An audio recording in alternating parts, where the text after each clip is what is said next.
गुरु साक्षात परम ब्रह्म तस्मै श्री गुरुवे नमः।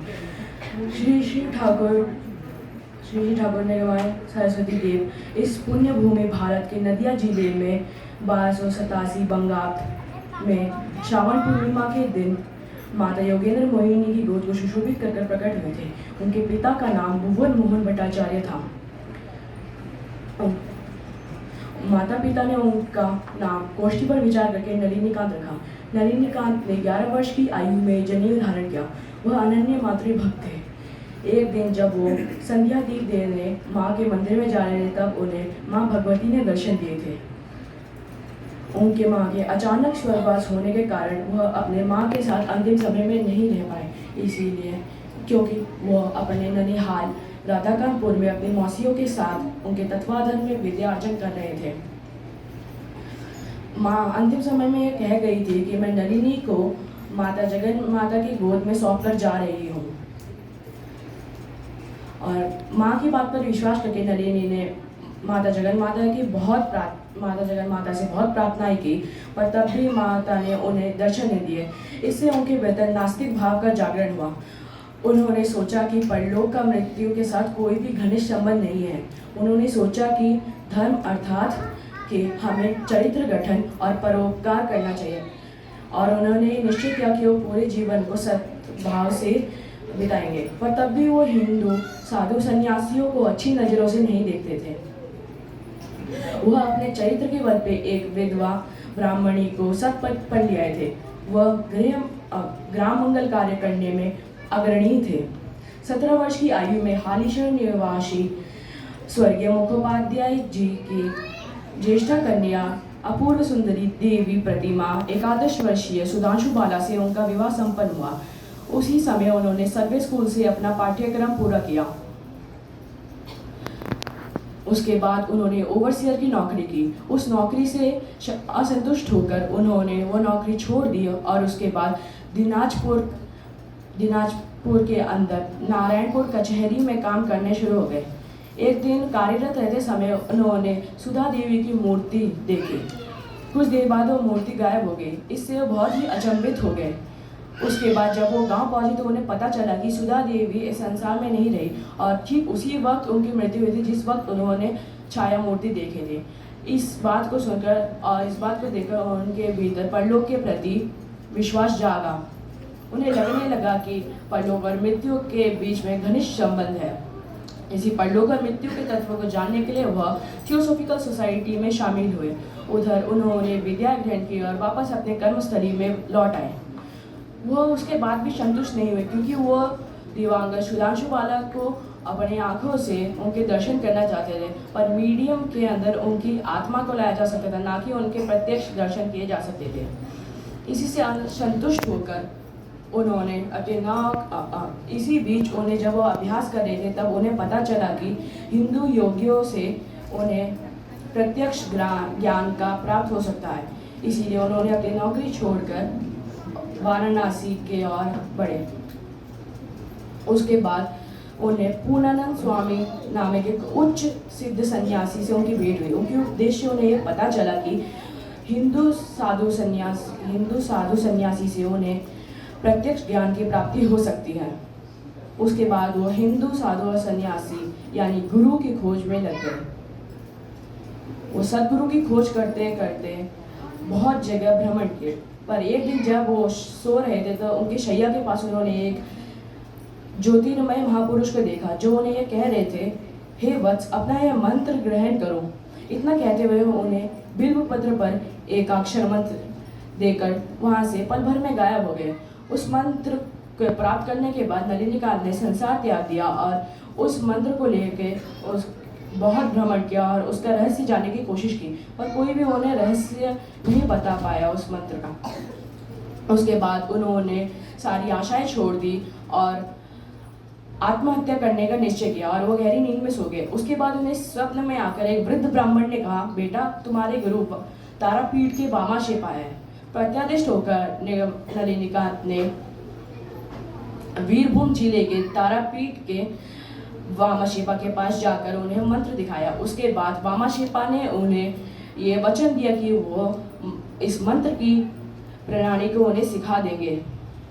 उसके बाद उनकी कृपा से वह माता भगवती के दर्शन अपने पत्नी सुधांशु बाला के रूप में कर पाए। वो बार बार उनके दर्शन करने के बाद भी असंतुष्ट रहे क्योंकि वह उन्हें छू नहीं पा रहे थे।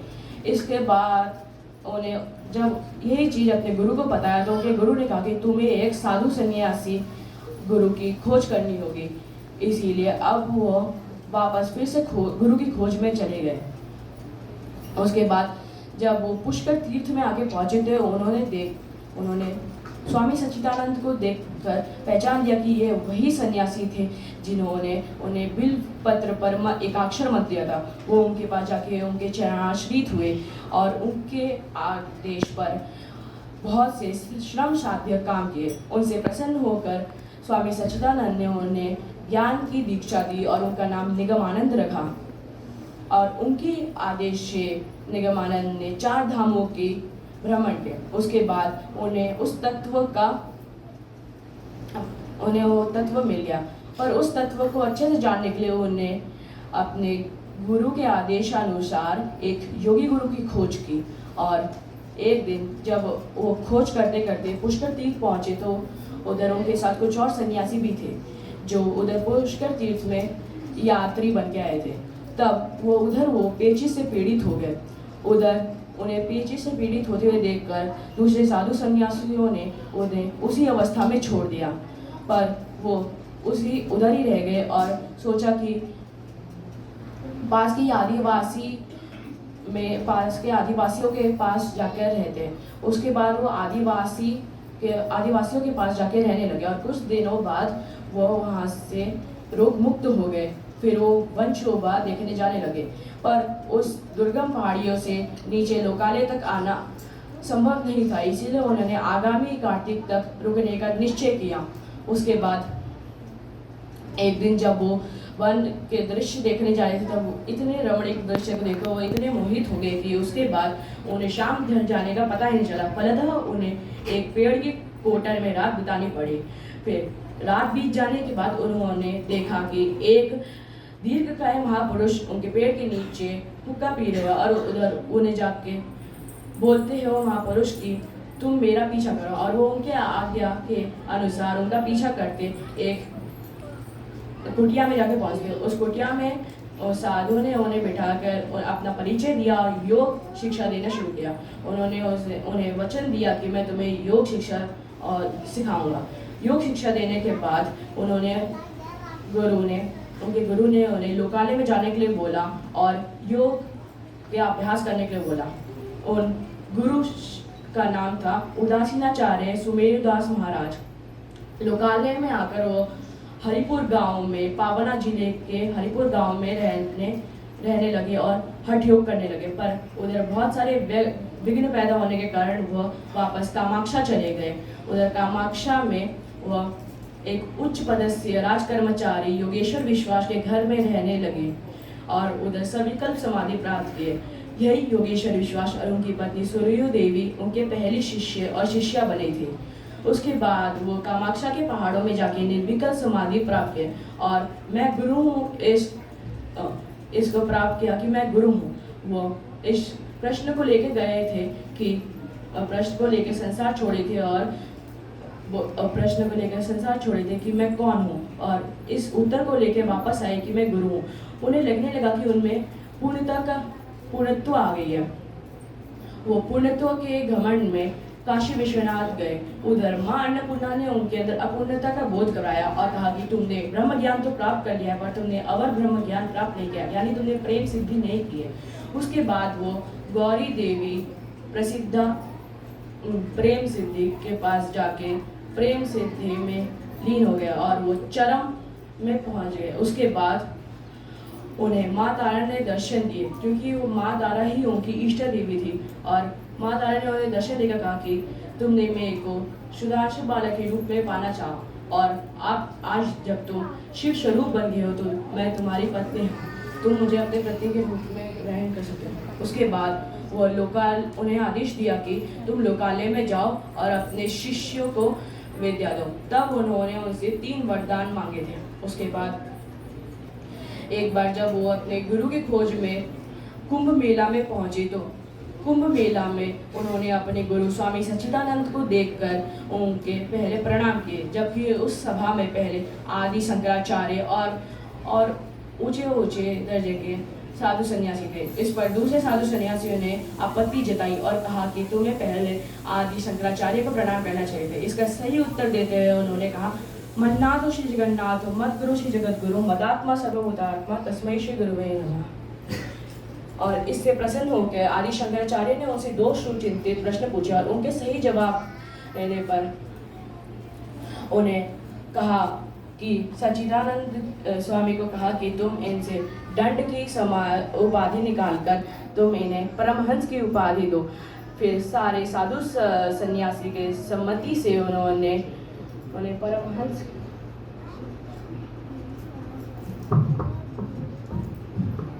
की उपाधि दी। उसके बाद उन्होंने अपने गुरु दक्षिणा के रूप में गुरु भार लिया और उसके बाद वह वापस लोकालय में आ गया। उन्होंने देखा कि सभी लोग इधर हठात धन और क्षमता प्राप्त करना चाहते। वह इसी बीच उन्होंने अपने 5 महाग्रंथ लिखे। पहला तांत्रिक गुरु, दूसरा योगी गुरु, तीसरा ज्ञानी गुरु, चौथा प्रेमी गुरु, 5वां ब्रह्मचारी साधन। और उन्होंने सनातन धर्म के लिए एक मासिक पत्रिका भी प्रकाशन की थी जिसका नाम था आर्य दर्पण। उसके बाद उन्होंने 1934 ईस्वी में नीलाचल साधु सेवक संघ की भी स्थापना की थी। अपने पुण्य जन्म तिथि पे उन्होंने नीलाचल साधु सेवक संघ की स्थापना की। उन्होंने भक्तों को संघ सम्मेलन और भाव विनिमय और आदर्श गृहस्थ जीवन के उपदेश दिए और कहा कि तुम सबको यह पालन करना चाहिए। जय।